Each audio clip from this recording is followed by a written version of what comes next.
మీరు చూడండి, చేప ఒక్కటే నీటిలో ఈదుతుంది, ఒక పక్షికి నీటిలో ఈదగలిగిన శక్తి ఉండదు. కానీ మనిషి బుద్ధి చేత నీటిలో చేపలా ఎలా ఈదాలో నేర్చుకుని ఈదుతాడు.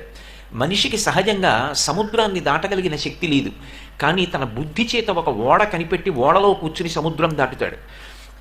అది నిజానికి ఒక మొసలో తిమింగలమో చెయ్యాలి, కానీ మనిషి బుద్ధి చేత చెయ్యగలుగుతున్నాడు.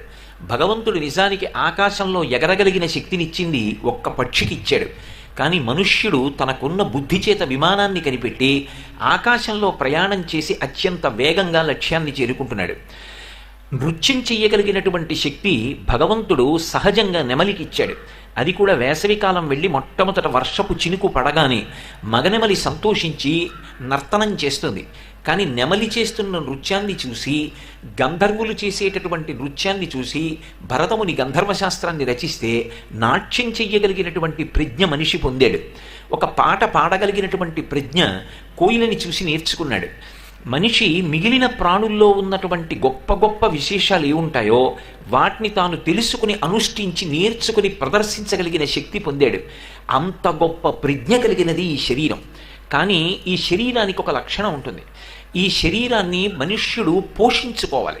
దీన్ని సరిగ్గా పోషించలేదనుకోండి, ఇది అనారోగ్యము చేత నశించిపోతుంది. దీన్ని నిరంతరం ఆరోగ్యంతో నిలబెట్టాలి. దీన్ని ఆరోగ్యంగా నిలబెట్టుకోవాలి అంటే మనకిచ్చినటువంటి శరీరం ఎంత గొప్పదో ముందు తెలుసుకుని ఉండాలి.